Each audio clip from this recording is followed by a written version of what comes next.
Oh,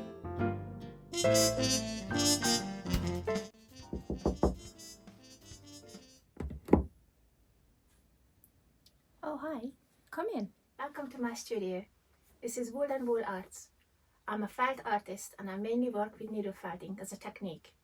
I create creatures from woodland themed, wildlife, also pets, mushrooms, figurines. And today I'm going to show you how to create a bumblebee. I hope you're going to enjoy it. Today I'm going to create a bumblebee. So for that I'm going to need black coral, orange coral. I'm using two kind of needles. It depends which one I need. I always check when I'm working, and if I don't like that I change it for the other one. Also need wire, a wire cutter and a masking tape. And today for the first time I'm using my brand new mat, and never forget my finger guards. So let's begin. First I roll up a piece of wool into a long bow shape.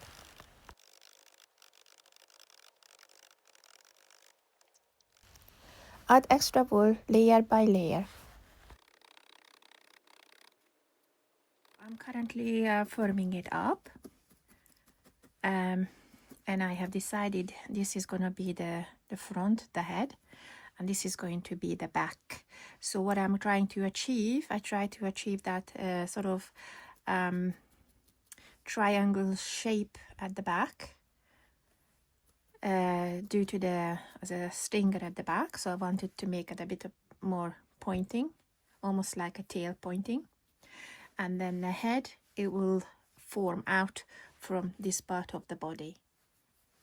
I'm adding some more wool to firm it up, because it's very important that you have a strong base. So for that reason, if you add layer by layer,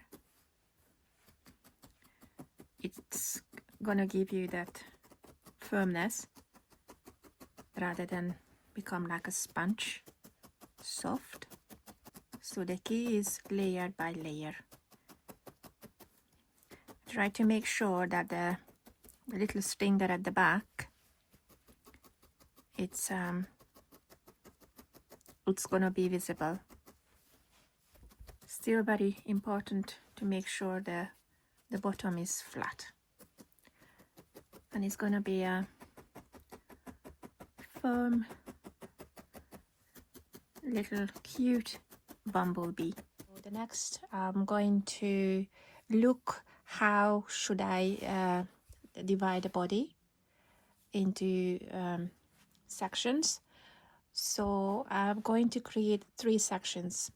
So I'm going to take a bit of part of creating a dent in about there, and then the third I'm going to add it later on, which is going to be the head.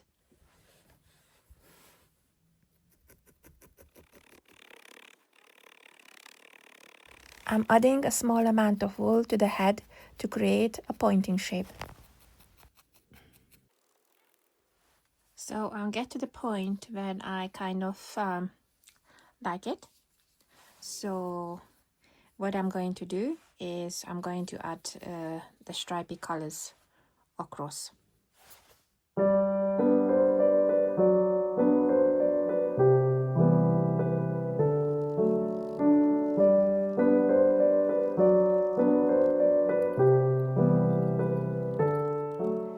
So this is a little bumblebee we're working on. I will make some changes to it, especially the stripy areas, which according to the reference you can use. It's very important to use reference images and link it back to your own sculpture. And it's kind of fluffy. If you think it's not big enough, or you would like to make it a bit chubby, before you add the stripe, a different color, you can add more volume to it layer by layer, but it's up to you, it's up to your image you're going to refer to. So as you can see, this is a little back. This I was thinking about a little stringer at the back, and if you think it's a bit long and you are in the process as I am now, you can squash it. It's not gonna harm, it's just gonna make it a bit more chubby. But as you see, it springs back, so it doesn't change the actual sculpture I'm happy with. I've got a piece of paper, and for now I'm going to use my bumblebee as a guide. So before I ever even start to draw the legs, I must be aware of how many legs and which position are they located. So they have one at the front, I would say one in the middle, and then one set at the back. I'm going to also draw the filler, which is going to be the front of the head. It's not going to be that long, but it's just give me a guide. So there you go. You can see I remove my bumblebee and I just join them together, so that will give me a support of the length of the wire I have to cut. So I start with the back leg. There you go. Before I'm going to actually attach it, I'm just going to check so how the filler would look like and where it will go. To use the masking tape, and then with the masking tape I'm going to wrap it with it, just a stripe of masking tape, not too much. There you go. Yeah. I do like to use masking tape because it's uneven, and as if you see the insects legs and body is uneven, beautifully uneven. There you go. I'm going to do that all the way from the beginning to the end, and the fun bit is going to be next when I'm going to use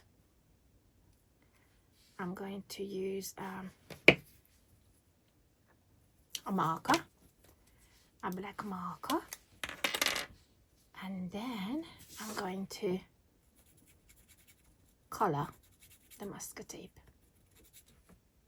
so that creates the beautiful black legs the bumblebee has, and is actually very realistic. And as I said, the uneven masking tape makes it even more realistic for the actual legs.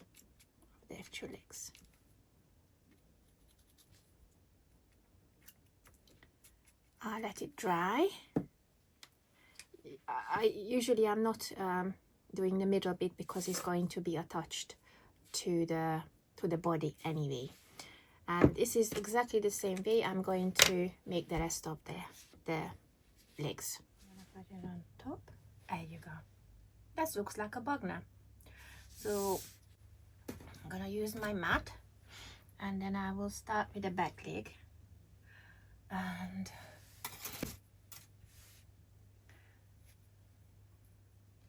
there, hold it to it. There you go.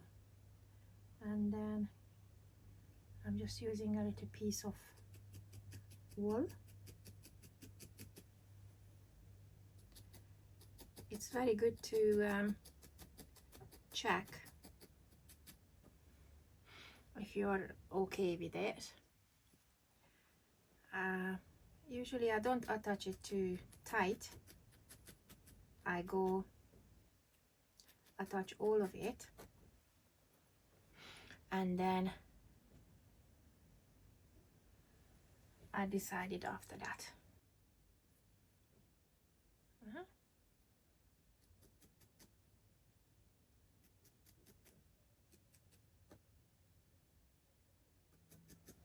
So I think it's shaping up now. I'll show you that.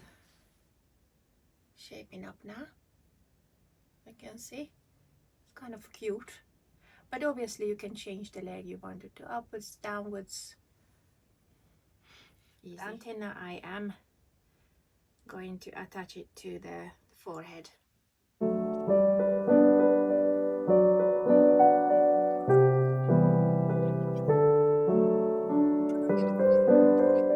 last bit I would like to show you is the wings. Now the wings is optional. This is the material I have found, and I am very pleased because it does gives me the feeling and the look of a wing. I'm using a template, so how I'm going to create that, I'm going to look for a full fabric, because as you can see they got holes and big gaps, so I don't want to cut into that. So I'm going to cut this off like that, hold the template tightly, so, and then just cut this like that.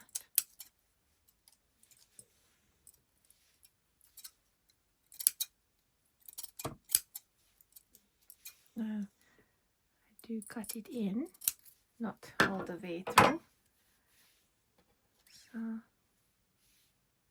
So what is it?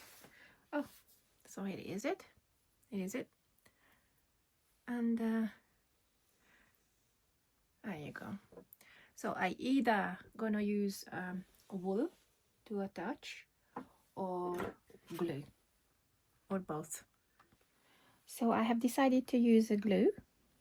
So there's a little glue on the end, and I'm trying to attach it to this bit here. It's about the middle area of the body, but I'm not going to make too much noise about it. I'm going to cover it with wool, so it's not going to be visible that much. There's a little bit of glue on that side. There you go. It's just a bit more on this side. There you go. And then just hold it there.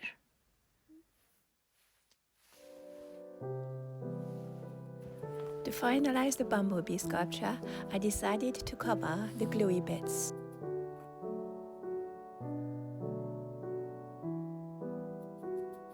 Also, I'll add a little bit of more orange wool to make it fluffy.